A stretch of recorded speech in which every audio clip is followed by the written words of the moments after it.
சல வர வார்த்தைகள் ச, அதாவது அழுத்தம் வராத ச. ச ப சப், ஆல் எல்லாரும். சப். சே, சல ஏக்கு மாத்திரா சே ப சேப். சேப்னா ஆப்பிள். ஆப்பிளுக்கு தமிழ்லேயும் ஆப்பிள் தான் சொல்லுவோம், சேப். ச வா ல, ப லாக்கி மாத்திரா சவால். சவால்னா கொஸ்டின், கேள்வி, சவால்.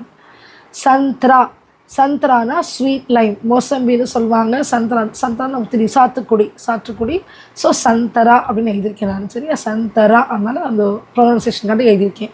சாத், சாத். சாத்னா டுகெதர், சேர்ந்து, ஒற்றுமையாக. சாத். இந்த த வந்து அழுத்தமான சொல்லும், சரியா? சீதா, இந்த தன்னு பார்த்தீங்கன்னா ஹிந்தியில் த அழுத்தம் வர த. சீதா, ஸ்ட்ரெயிட், நேராக. அதுக்கு இது சீதான்னு நீங்கள் சொல்லக்கூடாது, சீதான்னு சொல்லணும். இன்னொன்று இருக்குது சீதா. இந்த சீதாக்கு ஏன்னா தமிழ் அதுக்கு தனியாக த கிடையாது, உச்சரிக்கு வரும்போது நீங்கள் மாற்றிக்கணும். சீதானா ராமரோட ஒய்ஃப், உங்களுக்கு தெரியும், சீதா. சுந்தர், சல ஊக்கி மாத்திரா மேலே ஊங்கு சவுண்டு, சுந்தர், பியூட்டிஃபுல், அழகான, சுந்தர். நன்றி, வணக்கம்.